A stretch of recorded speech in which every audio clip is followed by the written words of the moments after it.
In this video, I'm going to be comparing the Insomnia franchise to the King Kong franchise. Now, you might not think at first of Insomnia as a franchise. I didn't either until I looked it up just now. You have the 2002 movie that's directed by Christopher Nolan. He's obviously a big name director. I would say that Christopher Nolan is one of the best directors working in Hollywood right now.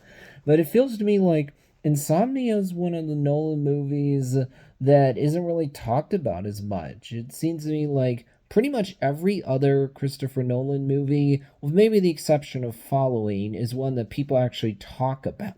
It's one that people actually talk about, but it doesn't seem to me like there's much chatter about Insomnia.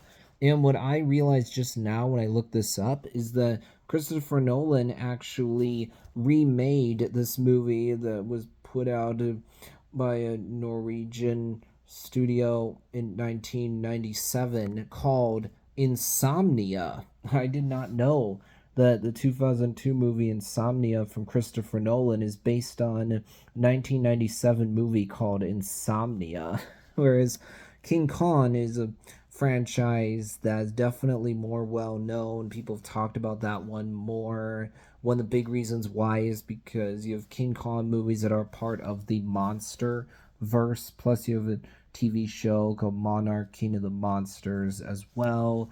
Now, I have actually talked about the Monsterverse in a different video, which means I have talked about some of the King Kong movies before. But, however, you have the 2005 King Kong movie directed by Peter Jackson that is separate from the Monsterverse. Similarly, the black and white 1933 King Kong movie is also separate from the Monsterverse. And you actually have a movie that came out in 1976, as well as a short movie called Son of Kong that came out before the year 2000. So you got 7 King Kong movies that I'm including here, 4 ones that are separate from the Monsterverse, and then Kong Skull Island plus the 2 Godzilla v Kong movies. Now, when it comes to the highest score for each franchise, in the case of King Kong, the classic 1933 black and white movie has the highest score of 97%.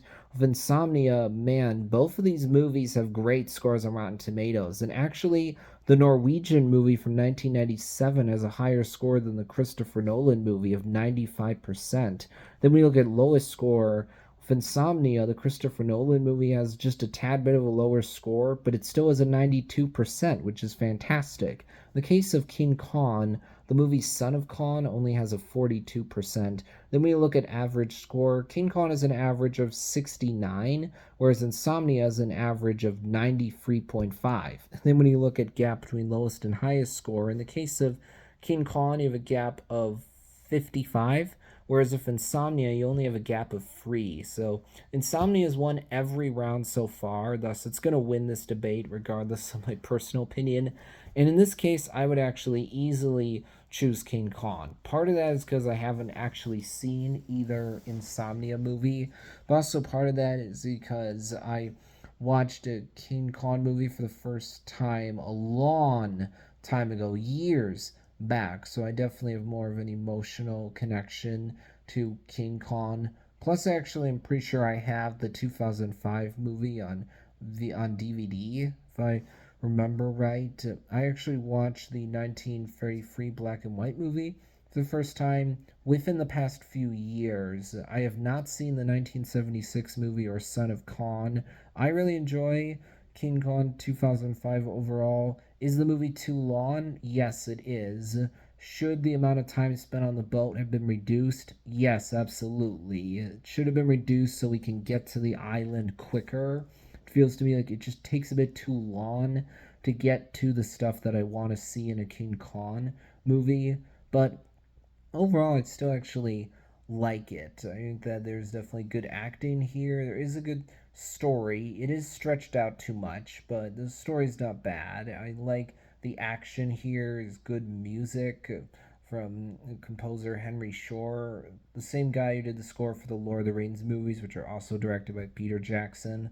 I think that Andy Serkis does a good job of just communicating so much emotion without being able to actually use words, because Khan can't talk, but just through This creature's facial expressions, body language, it's able to communicate so much without being able to say anything. I think the ending to this movie works emotionally, it hits hard. I think that Con Skull Island is really good. I like the story being told here about this group of people going to an island of because they want to explore this new territory. They go to the island for the sake of scientific discovery, only for them to realize there's this big creature called King Kong on the island. Who at first they think of as just a monster, but then they learn, oh, he's actually the benevolent protector of the people on this island. He's protecting the people against the worst creatures that are just aggressive all the time. You have the people go onto the island that learn the truth about King Kong. They're able to accept that. But then you have this military colonel played by Samuel L. Jackson who's not able to get over that anger. It ends up consuming him. I think that the Godzilla v Kong movies work as big budget fan fiction. They're not movies I take very seriously at all. I know they're not fantastic, but they're just trying to deliver dumb schlocky fun. I think they succeed at that. They succeed at being dumb, fun popcorn movies that are not very deep at all. They're not trying to be very complex. It's all about just delivering fun battles between these big creatures. All about, hey, look, you're seeing Kong and Godzilla fight each other. Look, you're seeing these titans duke it out. Isn't that fun? Isn't that awesome? Yeah, I absolutely have a good time with these movies. So I think that if you look at them more logically, yeah, of course you're going to find flaws in them, but I'm not looking at these movies all that logically. I'm looking at them more from an emotional standpoint. I'm thinking, do these movies deliver what I want from Godzilla v Kong? Yes, they do.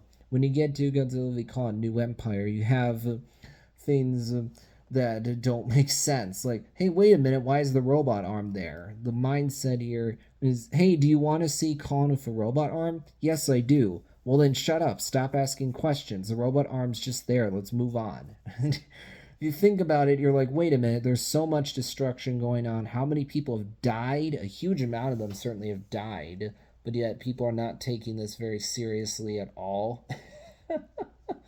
Well, there's things that you can criticize about these movies, of course, but I think they succeed at being the movies they're trying to be. Oh, in this case, I would definitely easily say I prefer the King Kong franchise, but Insomnia is going to win this one. That'll be it for now.